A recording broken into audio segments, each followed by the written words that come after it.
Guitarist Sharon Isbin is here with me to talk about her new album with the Pacifica Quartet. It's called Souvenirs of Spain and Italy. Welcome, Sharon. Thank you so much. I have been listening to this album, and I have to say it is just such a delight to listen to. So enjoyable. And there are some new discoveries here and a couple of rediscoveries, really, with the arrangements that you have on this disc. I wonder if we can start just by talking about your relationship with the Pacifica Quartet and how this album came to be. Well, every summer I give a recital at the Aspen Music Festival, where I've been directing the guitar department now for almost 30 years. And I, in 2016, asked the Pacifica if they would join me. We really hit it off. I think they're just one of the great quartets on the planet. They play with such magnificent energy and passion and nuance, just such beauty. So they asked after the concert if I would tour with them, and of course I said yes. So we've been playing together since 2016, and then last year they asked if I would make this album on their label out of Chicago, Cedille. So I was thrilled to have this opportunity. Now, how did the repertoire come together for the album? Was it stuff that was already being played by them and by you? And how did you decide on the pieces? Well, when I first had them join me in Aspen, we included the Boccherini Quintet, and that's his famous Fandango Quintet. Boccherini was born in Italy, but grew up most of his life after the age of 18. He lived in Spain and wrote for the King of Spain. And being a cellist, he loved to play with string quartets and add another cello part. Then he had a friend who was a guitarist, so he arranged a number of these for the guitar part to have instead of the extra cello. And this is his most famous because it has this fiery dance at the end, which comes from Spain.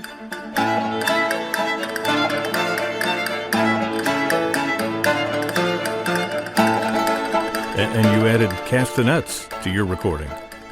We did. In fact, a great description of the Fandango itself comes from, of all people, a contemporary of Boccherini, Casanova, who, when he first saw it being danced in Madrid, he lost his mind, literally. It was in 1767, and he wrote about this experience. He said, "Each couple, man and woman, taking no more than 3 steps at a time, clicking castanets to the sound of the orchestra, make 1,000 gestures, take 1,000 attitudes, with a lasciviousness with which nothing can compare. This dance is the expression of love from beginning to end, from the sigh of desire to the ecstasy of enjoyment." So maybe you'll hear all of that in our playing, but we certainly thought it would be a good idea to invite a wonderful castanet player from Brazil to improvise on that instrument and as well on the tambourine. Yeah, I love that Casanova quote. Certainly sounds like Casanova. It certainly does. Yeah. And, you know, I did a lot of toe tapping listening to that Fandango. It's hard to resist the urge to move something when you hear it. I know. We have the same feeling. We had to block out all the foot stomps that were taking place in the recording. Oh, yeah.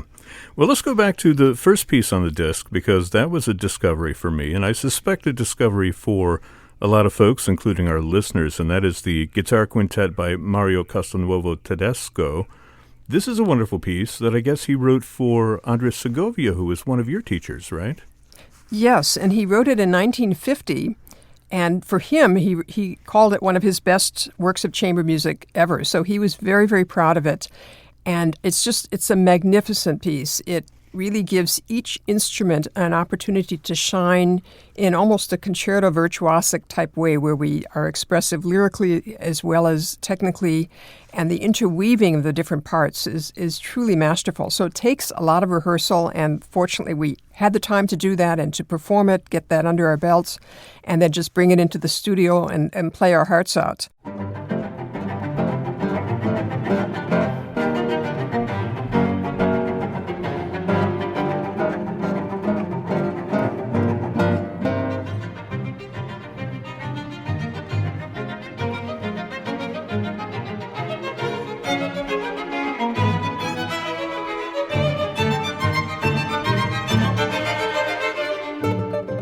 There's so much variety within the scope of the piece itself.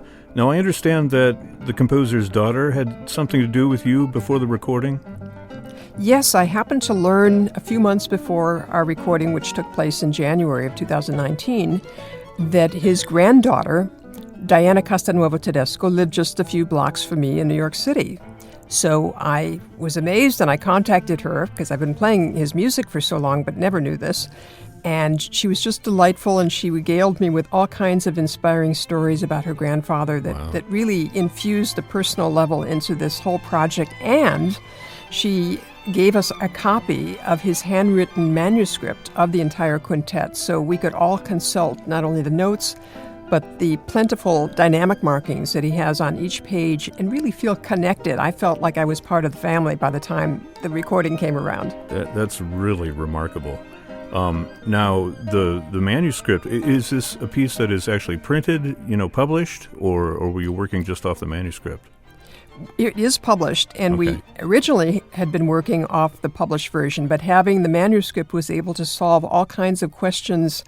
And when you have also that many markings in a score, you really need to see where the composer put them, not where the publisher put them. Yeah. And it was just so helpful and just really a window into his being somehow. Well, that really makes it the definitive recording of that particular work. Well, it certainly, I don't know about definitive, but it made us really love every moment that we were doing. And Tedesco, too, was inspired by Spain. His family originally, I learned from Diana, had come from Spain and had to flee in 1492 from the Grand Inquisition. That's when they settled in Italy. And then in 1939, he and his family had to flee the Nazis for their lives and fortunately made it to the United States and settled in California. But he felt and continued to feel, not only through Segovia but his own heritage, a real connection to Spanish music. And in fact, at the synagogue where he would go, a lot of the music he heard there was Sephardic. In the second movement, and he refers also in the fourth movement of the quintet to it being a souvenir of Spain. That gave us the idea for the title of Souvenirs of Spain and Italy. Well, he was obviously inspired by that whole pantheon of Spanish music, as well as by the guitarist Andres Segovia. I mean, he wrote more than this for Segovia, right? Absolutely. Yeah. And I've been playing pieces like the Sonata, the Tarantella. He's written dozens and dozens, if not hundreds, of pieces for the guitar.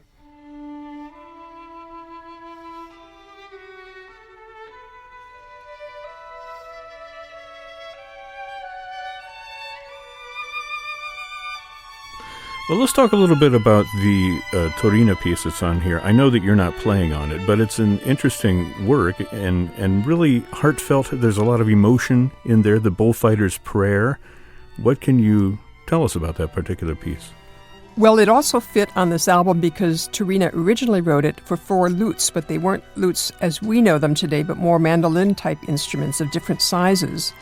And he knew that it wouldn't have much of a life as a piece that way, so he also created a setting for string quartet, which has become very popular.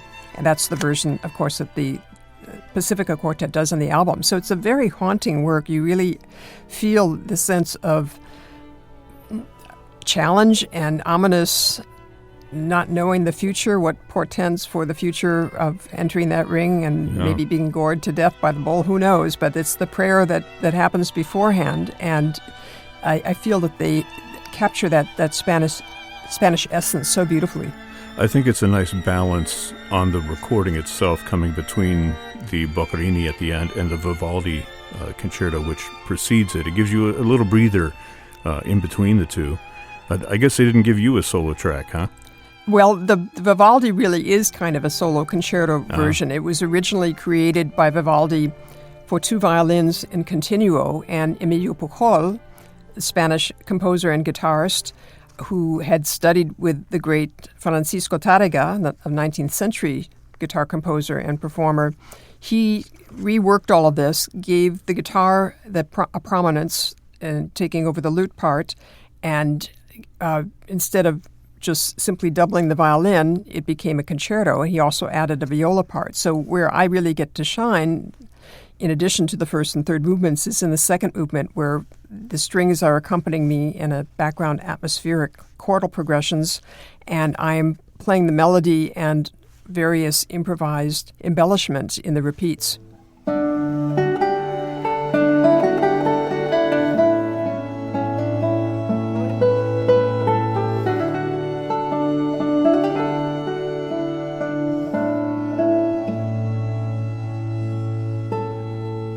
Well, this is one of Vivaldi's most famous concertos. I'm sure a lot of listeners will be familiar with it when they hear it, but they haven't necessarily heard like all the ornamentations and the kind of Baroque affectations that you add to that second movement, that Largo. Is that the kind of thing that would have been performance practice back in Vivaldi's day? Absolutely, and this is something that I've added over time. When you think about Baroque music, Bach being really the jazz of their time, they didn't play just the notes that were on the page, just as if you were doing a jazz chart now, you wouldn't just play the chords, you would be improvising. That's what the performers did, and I was fortunate to have 10 years of study with the great Bach scholar and keyboard artist Rosalind Turek. Together we edited all the Bach lute suites and published, and I recorded them. So it was a really eye-opening and marvelous experience to have that opportunity to work with her. Yeah. Well, the instruments sound so great. It's such a well-done recording, and I love what you do with the Vivaldi piece. I have to say, there are so many recordings of that Vivaldi concerto out there. I can safely say this is one, if not my favorite that I've heard so far. It's a really wonderful recording.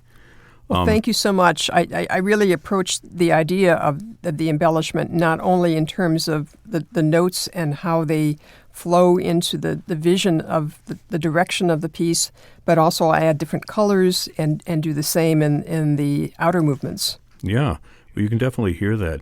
Let me ask you about your instrument. I mean, when I talk with violinists or with cellists, they talk about, their Strat or their Guarnieri or what have you. What kind of instrument do you play? Well, I feel fortunate that in the guitar world we don't have to shell out those kind of bucks to have a great instrument, because the two surviving Strats are locked up in a museum and they wouldn't really work in a concert hall. So that's a good thing. So this is an instrument actually made specifically for me by a wonderful German maker, Antonius Müller, and it's a double top where he has taken 2 layers of cedar and glued them together with balsa strips. The idea is to create a very thin top that has support so it can have wonderful resonance and immediate projection. And he has accomplished this. It's a really gorgeous instrument with lots of warmth in the treble and colors. Yeah, definitely. Have you been working on that guitar for some time now, or? I've actually been playing his guitars almost for 10 years now. Oh, okay. Have you ever broke a string? You always hear about violinists, doing that sort of thing. It happens from time to time. The idea is to, of course, change them before they break. So that's the key. You have to keep an eye open for any kind of unwiring of especially the bass strings. Yeah. Well, I was thinking of that Fandango, actually. It hasn't ever broken in the Fandango. Good to know. You made this recording in a concert hall, I guess. I saw a video of you playing with the quartet. Did you do that at Indiana University then? Yes, it was. And they're quartet in residence there. So it's the beautiful Auer, A-U-E-R concert hall, which is so resonant and a joy to play in. I wish we had one of those here in New York. Yeah, it's a wonderful sound that has been captured so nicely by your engineers. And that's thanks to the wonderful engineer Bill Malone of Cedille, and also to Judy Sherman, who produced the entire album. That's wonderful. So now are you taking this on tour, or what are your future plans for some of this music? Well, we start in October. We'll be playing in Charlottesville, Virginia together, and we'll have whatever opportunities that come our way. Yeah. We've been playing a lot over the last couple of years as well. And you know where we last played? It was last week in Chicago, and guess who was in the front row? Justice Ruth Bader Ginsburg. Oh, wow. She loved the performance, and I got to have dinner with her afterwards. If you go to my Facebook page, you can see photos that were taken of us all together with her, and that was really a dream of a lifetime. Wonderful. How's her health seem to you? She looked fantastic, and I told her that my mother had graduated from law school in 1945. Her eyes popped out when I said that. And I said that even though she was among the top of her class, she couldn't get a job other than serving coffee and doing the court calendar. And she looked at me and she said, and it wasn't any better in 1959.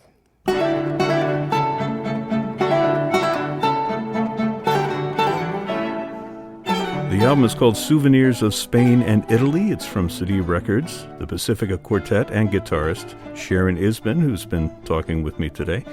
Sharon, thank you for the wonderful, fun music on this new recording and for joining us here on FM 91. Thank you so much.